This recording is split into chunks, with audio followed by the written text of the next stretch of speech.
everybody, and welcome to NFL Live. It's a holiday weekend. We have a great Friday show for you today. So Saquon Barkley, did you hear this? He thinks last year's Eagles team is top 5 all time. Our crew has some thoughts on that. Also, as you know, it's yearbook season, so our friend Bill Barnwell, he's dishing out some superlatives. Find out who received what this offseason. Plus, Derrick Henry. Hey, this man got paid this week. Sits down with King Henry to find out all about his role in the resurgence of the running back position. We have Mina Kimes with us. We have Kevin Clark with me here in studio. And Bill Barnwell, now he's been gone for a while because he and his wife just welcomed their first child. Graham, congratulations, Bill. You getting any sleep? I know everybody asks that with new parents. More sleep than I get during a typical NFL season. So okay. A little worse than your typical off season, but I'll take it so far. Okay, I guess that bar isn't very high then. All right, meanwhile, the Lions are sleeping a lot better now that Jayden Hutchinson has been cleared to return. Hey. The defense took a big hit after Hutchinson went down in Week 6 of last season. In their first 5 games, they ranked top 7 in pass rush win rate. Say that 3 times fast. Sacks per game and opponents' yards per dropback. Then, without Hutch, they ranked in the bottom 6 in every single one of those categories. Here he is yesterday on whether he has some added motivation now returning from injury. I would say there's motivation not from it getting taken away, but me putting that on tape, and I had a lot of growth in those first 5 games to where I feel like you evolve as a player, and things were clicking at a high level, and I had a lot of thoughts at the time that were like, if I'm thinking about a golf swing, you have the good swing thoughts going on. Like, that's kind of pass rush, and I have these good pass rush thoughts, good things going on, and I feel like that's just going to carry over, and I'm going to continue to build on that. Now, I really love the analogy to swing thoughts in golf. What are your expectations for that defense with him back?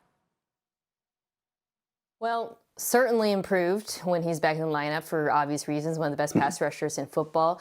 I thought that they would add another pass rusher to complement him, though, and I was a little bit surprised. I think that was the expectation a lot of folks had of Detroit. But I think that the way they approached their roster was to help the pass rush in other ways. So starting here, the Lions' defense was actually better versus the pass than versus the run last year in just about every metric: DVOA, success rate, EPA per play. So in the first round, they go out, they get a big run-stuffing defensive tackle, Tyleik Williams. I think the hope is they'll be in more 3rd and longs. And then they added to the pass defense the secondary. You add DJ Reed in free agency, Avonte Maddox, Terrion Arnold is a rookie last year. Hopefully he takes another step, and as Registraw gets healthy. So I think their thinking is, if our secondary plays better and our run defense is better, we can help the pass rush and Jayden Hutchinson without adding another pass rusher.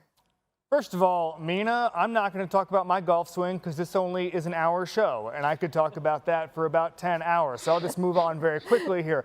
Jayden Hutchinson, at the time he got hurt after 4.5 games, had 45 pressures last year. It took TJ Watt 16 weeks to get 45 pressures. This is one of the most heartbreaking injuries we've seen in a long time. I would put it up there with Aaron Rodgers 2 years ago as one of the most devastating for a fan base because of what it means. It robbed us of one of the best NFC title games we've ever seen when you think about the Lions roster and the Eagles roster. But I think once he gets back and he's ready to rock, he is going to change this defense like he did last year. I love this Lions team. I think there are 2 rosters that are clearly above everybody else in the NFC. I would put the Rams a cut below. There's some projection there with some of their young guys, but the Lions are ready to win now in the same way that the Eagles are. So 24 guys on IR. If there's any health regression towards the mean, they're going to have a big year. Kevin had to bring up regression towards the mean, knowing I was coming up next. Kevin's absolutely correct. Jayden Hutchinson was playing at a Defensive Player of the Year level last year, and the Lions had to change the way they played once he and Marcus Davenport went out. They changed their blitz rate. Aaron Glenn, kind of a guy who usually went into the blitz, didn't have to early in the year. They were 14th in blitz rate before the injury.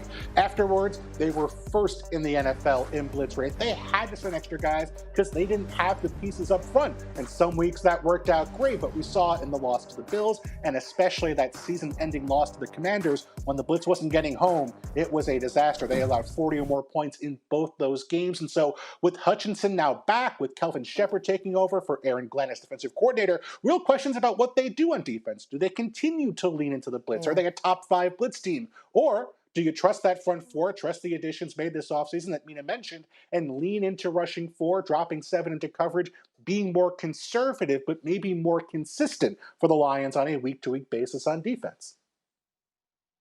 Yeah, and I think, Bill, that when you talk about the blitzing, how much they had to, and whether or not they can rush with 4, it really does tie back to the run defense quietly being an issue. And this was an issue, by the way, throughout the season, even before Aiden Hutchinson got injured.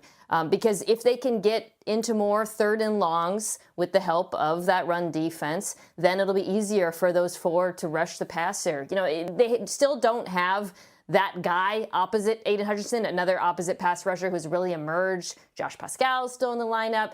You mentioned Davenport, who was last year, got injured. But I think situationally they can help whoever it is opposite Aiden Hutchinson by putting them in just better spots in 3rd and longs. Yeah, I mean, to your point, Mina, he led, Hutchinson did, the Lions in sacks last season, and he only played 5 games all year. All right, meanwhile, another premier defensive player, the Bengals' Trey Hendrickson, still does not have a new deal. He's accounted for 39% of the Bengals sacks over the last 3 seasons. That's the most in the NFL. The next 2 players on that list, Myles Garrett and Max Crosby, and as you know, both those guys have signed extensions. Their average salaries, $40 million and $35.5 million, respectively. Bengals star quarterback Joe Burrow has found himself now advocating for yet another teammate to get paid. I think he's doing what he thinks is best for his career, and I support him in that. You know, Trey's a smart guy, just like anybody. You know, I'm sure there's things that he'd like to have back, but he's very well thought out in his process, and he's a guy that deserves to get paid and get paid what he wants and what the market is. So, you know, like I said, we'll see what happens with that. But, you know, I love Trey and hope he's with us. I mean, Kevin, what do you make of Burrow having to publicly ask for a teammate to get paid, just like he did for Higgins and Chase? Yeah, I'm going to talk to Joe Burrow directly here. Kids at home, earmuffs, don't listen to this. Bullying works, okay? Bullying is an effective tactic in this situation. The Bengals have been bullied into operating with some players like they haven't before. I think in a different era, they would not have signed T. Higgins to the deal that they did. Heck, they may not even sign Joe Burrow if he wasn't as special as he was. And so for me, I look at this team right now and I see Trey Hendrickson, top 5 since he got there in sacks, pressure rate, pressures. And I'm seeing a guy that any other team that's competing in the AFC would have locked up a couple of years ago. I look at the AFC and the contenders with those quarterbacks, Josh Allen, Lamar Jackson, Patrick Mahomes. Every other front office and ownership is more committed to winning. So Joe Burrow is using press conferences and publicity as a means to get what he wants. I love it. It's the only way they're going to change. Bullying works here. Joe Burrow gets Trey Hendrickson paid. He